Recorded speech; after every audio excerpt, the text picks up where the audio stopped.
વિદ્યાર્થી મિત્રો, હેનરીના નિયમની સંપૂર્ણ માહિતી જોઈ. હવે રાઉલ્ટનો એક નિયમ આવે છે.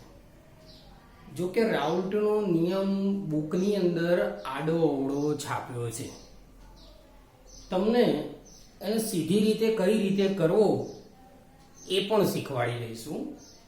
પણ એ પહેલા એક અગત્યનો પ્રશ્ન રાઉલ્ટના નિયમના આધારે સમજી લઈએ.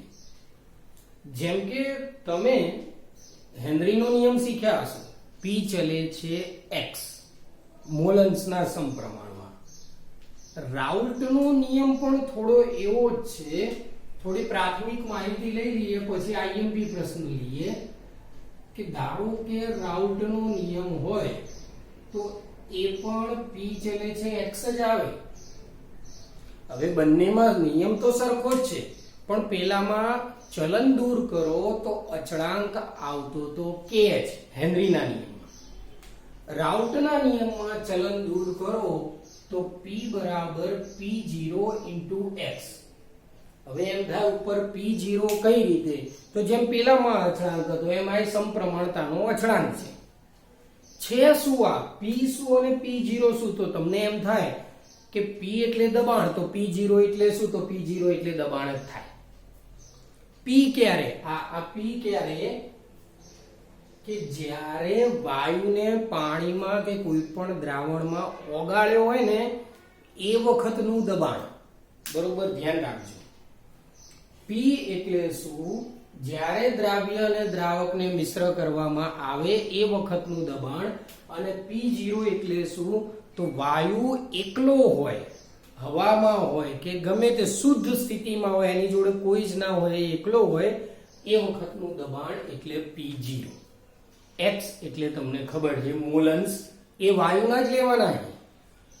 તો આ રીતે ત્રણ બાબતો તમને ખબર હોય છે. આ રાઉલ્ટના નિયમમાં સામાન્ય માહિતી એની.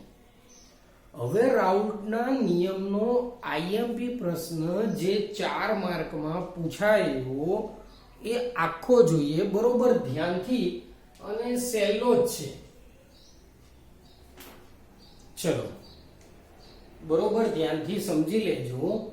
પ્રશ્ન સમજ્યા પછી ધ્યાનપૂર્વક બુકમાં વાંચી લેવાનું અથવા આપણી પીડીએફ આવે એમાં વાંચી લેવાનું. જોઈ લઈએ પ્રશ્ન. બાષ્પશીલ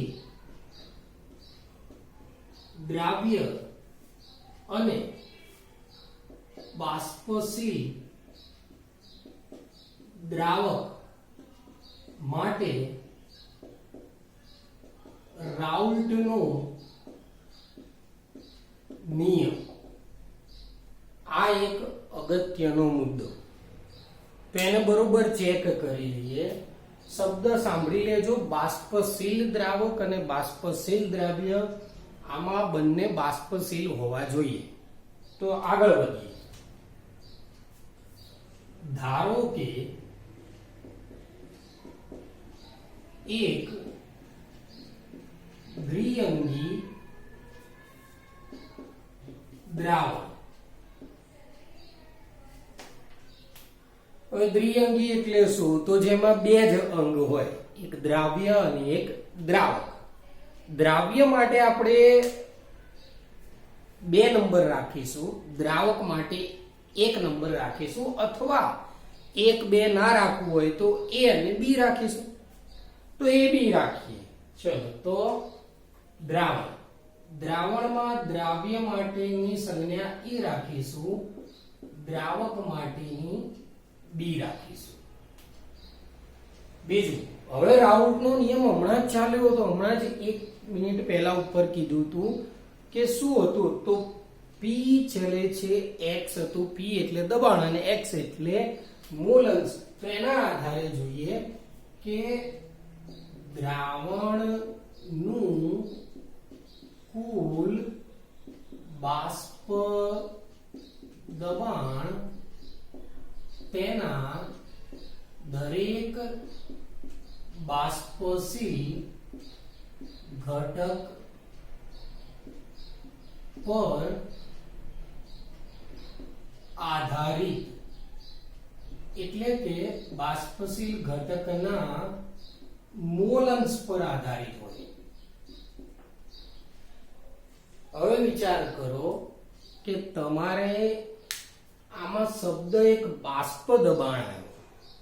બાષ્પ દબાણથી બહુ ગભરાવાની જરૂર નથી. બાષ્પ દબાણ એટલે બાષ્પ એ પ્રવાહી પર લગાડેલું દબાણ. બાષ્પ દબાણ સિમ્પલ. જેની બાષ્પ વધારે એનું બાષ્પ દબાણ પણ વધારે. પણ અહીંયા જો કુલ બાષ્પ દબાણ એ દરેક બાષ્પશીલ ઘટક ઉપર આધારિત, એટલે જેટલા બાષ્પશીલ ઘટક હશે એના મોલ અંશના સમપ્રમાણમાં થશે. આપણે તો બાષ્પશીલ ઘટકો બે જ લીધા. કયા? A અને B. ચલો એમાં આગળ વધીએ.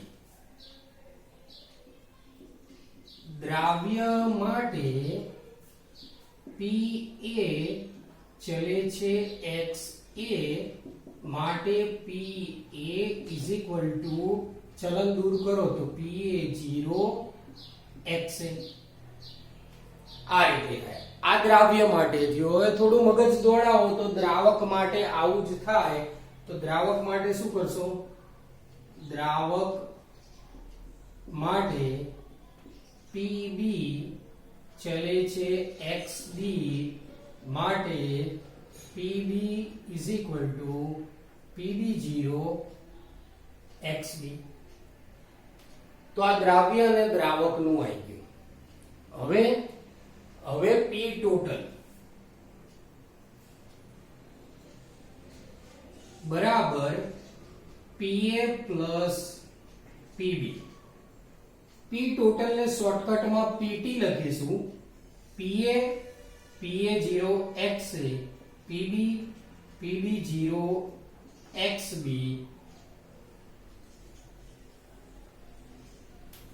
આ તમારે દામાખા આના તો બહુ જ દાખલા આવશે. કે આને બરોબર તમારે યાદ રાખવાનું. બીજું મોલ અંશના સૂત્રો જે અગાઉ પહેલા જ લખાયા હતા એના આધારિત ઘણા દાખલા આવશે. હવે આને આધારિત આગળ વધીએ તો P ટોટલ બરાબર PA0 XA plus PB0 XB. પરંતુ XA plus XB is equal to તો 1. તો XA લેવો હોય તો શું થશે? 1 માઇનસ XB. આ કિંમતને આમાં મૂકી દો તો PT બરાબર PA0 અહીંયા 1 માઇનસ XB. XA ની જગ્યાએ 1 માઇનસ XB વત્તા PB0 XB. PT PA0 minus PA0 XB plus PB0 XB. PT PA0 ને એમને એમ રાખીએ. આ પ્લસ વાળું પદ પહેલા લખીએ PB0 XB માઈનસ વાળું પછી લખીએ આ રીતે. PT is equal to PA0 વત્તા XB minus XA. Sorry, common XB નીકળશે તો XB ને અહીંયા કોમન મૂકી દઈએ તો અહીંયા આવશે PB0 અને PA0. તો આ રીતે થયું.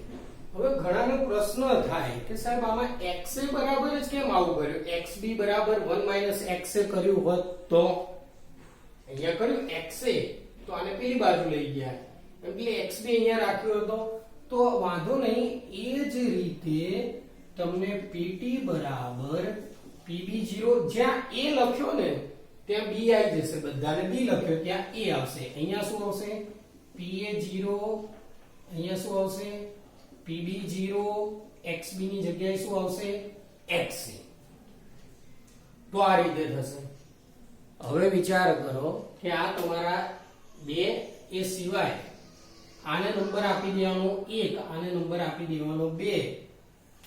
આ બધા દામાખા જ છે પણ આના ઉપરથી 3 વાક્યો આવશે. આ 2 સમીકરણો લખ્યા એના ઉપર 3 વાક્યો. 1 PT એટલે દ્રાવણનું કુલ બાષ્પ દબાણ કોઈ પણ ઘટકના A કે B એના મોલ અંશ પર આધારિત થાય. દ્રાવણનું કુલ બાષ્પ દબાણ A કે B ગમે તે ઉપર આધારિત થાય. ઘટક A લો કે ઘટક B લો. બીજો મુદ્દો આના ઉપરથી કુલ બાષ્પ દબાણ એ B ના મોલ અંશના રેખીય સમચલનમાં કે રેખીય ચલનમાં છે.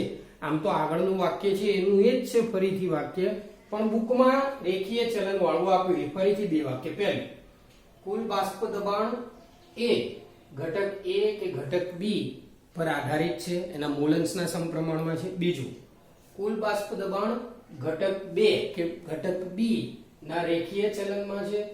ત્રીજું, દ્રાવ્ય અને દ્રાવક અથવા ઘટક A અને ઘટક B ના શુદ્ધ બાષ્પ દબાણ પર આધારિત, જો આ શુદ્ધ બાષ્પ દબાણ કહેવાય, PA0 PB0, શુદ્ધ બાષ્પ દબાણ પર આધારિત કુલ બાષ્પ દબાણ ઘટક A અને ઘટક B ના મોલ અંશના પ્રમાણમાં છે. ફરી એનું એ જ વાક્ય થાય.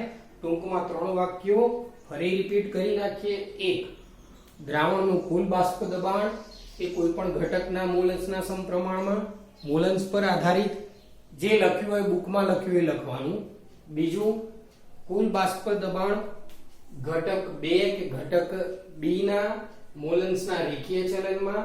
ત્રીજું, દ્રાવણમાંના ઘટક A અને ઘટક B ના શુદ્ધ બાષ્પ દબાણ PA0 અને PB0 પર આધારિત કુલ બાષ્પ દબાણ A અને B ના, એટલે મોલંશ ઘટક A ના મોલંશ XA, ઘટક B ના મોલંશ XB ના વધારા સાથે વધે અને ઘટાડા સાથે ઘટે.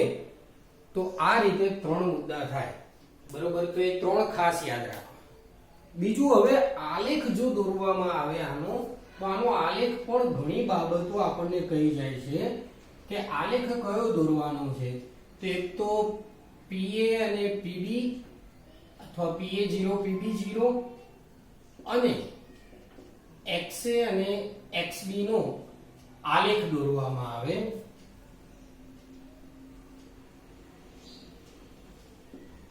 આવો આલેખ. અહીંયા XA બરાબર 1 લઈએ તો અહીંયા XB બરાબર 1 લેવાનો. જ્યાં XB 1 લીધો હોય ત્યાં XA બરાબર 0 લેવાનું. તો અહીંયા XB બરાબર 0 લેવાનું. યાદ રાખી દેવાનું. આ 1 લો તો આ B0 અને B1 લો તો A0. જ્યાં XA બરાબર 1 એ ભાગને PA0 નામ આપવાનું. XB1 તો એ ભાગને તમારે આપી દેવાનું PB0. અહીંયા PT P total PA plus PB લેવાનું. અહીંયા XA બરાબર 0 એટલે આને PA કહેવાય. PA બરાબર થાય PA0 XA અને અહીંયા PB લેવાનું. PB એટલે શું થાય? તો PB0 અને XB. તો આ રીતનો આલેખ થાય. તો આલેખ કોનો? PA0 અને PB0 XA XB વિરુદ્ધ આલેખ દોરવામાં આવે. આલેખ સીધી રેખાઓ મળે. જો આ સીધી રેખા, આ સીધી રેખા. આલેખને કદાચ ABCD નામ આપવામાં આવે તો અહીંયા ચલો ચાલશે. તો આ P ટોટલ આલેખમાં સૌથી વધુ મહત્તમ શું દર્શાવે? તો PB0 અને લઘુત્તમ ઓછામાં ઓછું PA0. એટલે કે B ઘટકનું બાષ્પ દબાણ A ઘટક કરતા ઘણું વધારે છે.